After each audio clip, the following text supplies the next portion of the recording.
Baru 40 sentinan sudah panen kelapa-kelapanya, nira-niranya tuh. Karena apa yang kita harapkan kalau nggak ini? Kita kan udah tua, pensiunnya itu. Betul. Kalau kita orang bodoh, nggak sekolah, nggak kerja kantoran, ya pensiunnya ya seperti ini nih. Investasi di pohon yang produktif. Ini buat pensiunan. Oke. Kita udah nggak tua kerja, kita batuk tidur. Ngambil niranya sementara kan masih pemula, masih di bawah 5 tahun kan biasanya belum maksimal. Biasanya dapat berapa? Ini kunjungan kami ke tempat petani yang dulu sekitar 3 tahunan lalu membeli bibit tempat kami yang kebetulan di sini diambil niranya atau dijadikan gula karena tidak semuanya pemberi bibit kelapa ganja endok itu untuk diambil kelapanya. Ini jarak tanamnya cuma 5 meteran. Di mana? 5 meteran ya? Jarak 5 meter tuh. Atas jarak 5 meter itu masih longgar tuh. Nih, ganja endok. Sana pada berbuah, sebagian ambil niranya. Ini konsep bertani yang panennya setiap hari ya ini. Tuh. Ini nih bekasnya nih. Oh, mana? Ini bekas. Sudah berbuah. Ya, dari sini sampai sini nih udah. Berbuah terus. Ini udah diambilin deganya bolak-balik ya. Kalau ada tamu diambil deganya, ambil deganya tuh. Cuman ini ke atas diambil niranya ini. Nira. Ambil 3 sekaligus nih. 1, 2. Tuh, bahkan udah berbuah dia dipangkas karena mau prioritas ke gulanya, ke niranya. Dan ini roset, ningginya lambat ini keunggulan ganja endok. Sama itu udah diambil niranya ya. Udah. Itu belum diwadai. Nah, pripun? Oh, berarti di atas narian berarti. Niku malah 3 juga itu. 3 nggih, 3 mancung. Ini masih pendek banget tuh. Berapa meter nih Mas? Berapa senti tuh? Belum nyampe. Belum ada setengah meter. Belum setengah meter, ini udah di 10 senti lah. baru 40 sentinan sudah panen kelapa-kelapanya, nira-niranya tuh. Niranya ini kayak ibaratnya kalau nanam pohon kelapa ganja endok kayak gini, yang diambil niranya tuh kayak punya sumber mata air.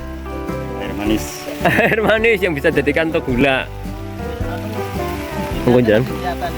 Oh, bibitnya. Coba nih kau ningali. Oh, kelapanya ya? Kok belum busuk ini? Oh, kelapanya tuh. Kelapanya masih kelihatan asli kelapanya tuh. Ini masih bibitnya ini masih masih kelihatan. Masih busuk. betul. Ini menunjukkan ini Bapak nih ketinggian segini ini karena emang dibuat agak busut ya.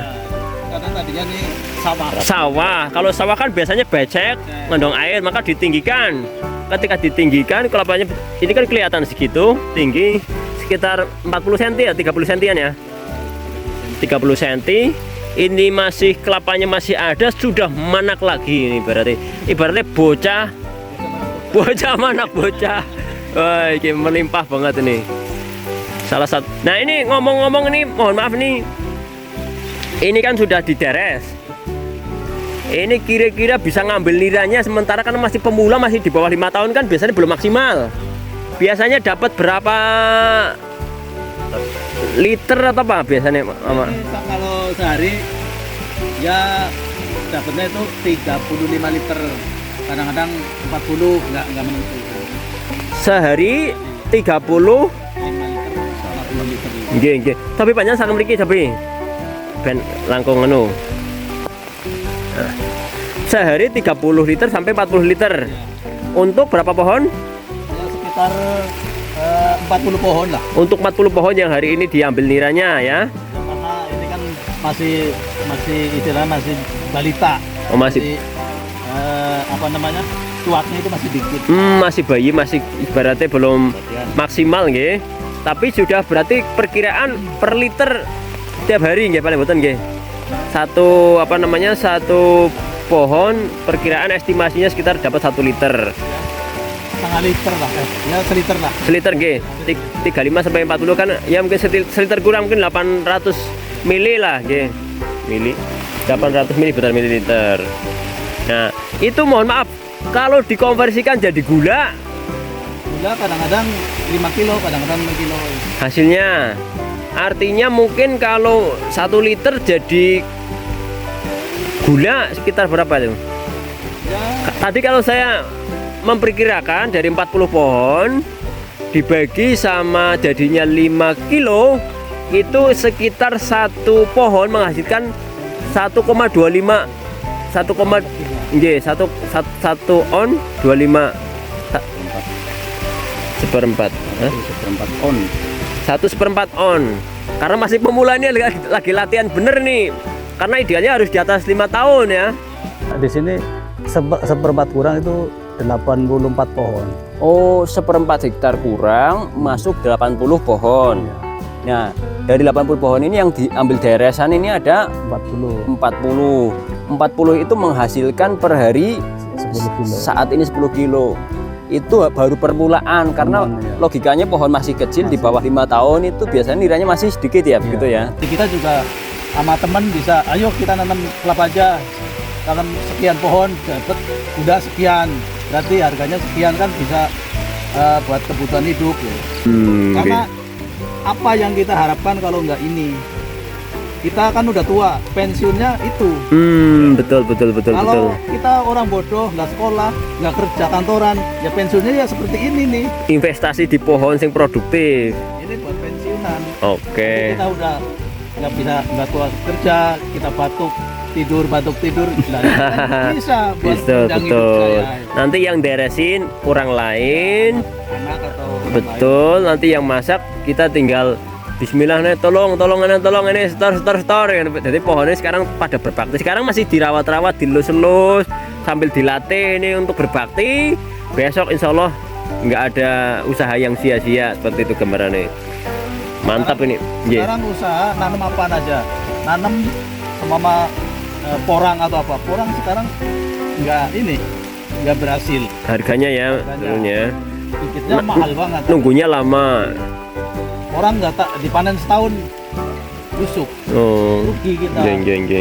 Kalau ini kita nggak dirawat, biarin aja, nggak apa-apa. Yang penting pasti buah, pasti ada buahnya. Walaupun sedikit ada buahnya.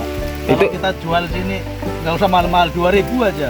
Kalau 1 pohon menghasilkan 5 buah, kan udah berarti 10.000. Betul. 10.000 kali 100 pohon udah berapa? Nah, Betul. gitu aja, nggak usah muluk-muluk. Kita bertahan tuh hitungannya sederhana lah, nggak usah dakik-dakik, tapi realistis saja bahwa ini produksi yang ada pasarnya dan dibutuhkan, itu kan kayak gitu. Dengan perawatan yang minim, nggak perlu paculi lagi kayak nanam padi jagung gitu ya. Nyeblok sekali, panen berkali-kali terus. Panen berkali-kali, kita nanam sekali bisa puluhan tahun nggak nanam lagi. Atau Oke. kita kalau lagi punya duit, kita beli pupuk. Kalau nggak punya duit, kita santai. Nggak harus dipupuk. nggak harus. Tapi sewaktu kita ada rezeki lebih, kita pupuk. Apakah pupuk kandang atau pupuk dunia apa organik gitu. Intinya ngasih kebahagiaan lah, dia kan butuh nutrisi vitamin kayak gitu, nggak cuma diambil terus ya. Ya kalau kita maunya ngambil aja, kitanya yang nggak bener. Maunya macu itu biar berhasil, tapi kita nggak mau ngasih makan. Betul. Kita nggak bener. Oke. Salah. Iya. Ya namanya tanaman itu nulung tinulungan. Kalau saya nulungin ini, ngerawat ini bagus, insya Allah ini akan kembali ke saya bagus. Tapi ketika kita nanam taruh tinggal nggak pernah dirawat ya sama. Oh, betul. Intinya nggak menghasilkan yang maksimal. betul. Saling pengertian, saling memahami kayak gitu. Geng. Tapi ini rencana untuk targetnya memang untuk nira semua ya.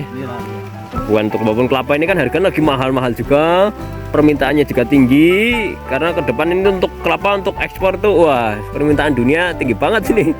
Tapi karena pengennya panennya harian bukan bulanan, dideres binaan kita yang dikebunkan di Banyumas, Jawa Tengah nih. Monggo kalau pengen belajar cara penderesan ini langsung saja, nanti bisa di-share ada nomornya ke Pak Hadi Sukirno Banyumas. Ini mantap banget. Dengan sorti dan validasi ketat, CV Agrofarm Rumah Bibit Mitra Sukses Makmur untuk memastikan bahwa setiap bibit yang keluar dari kami merupakan bibit unggul berkualitas yang insya Allah bisa kami pertanggungjawabkan dunia akhirat.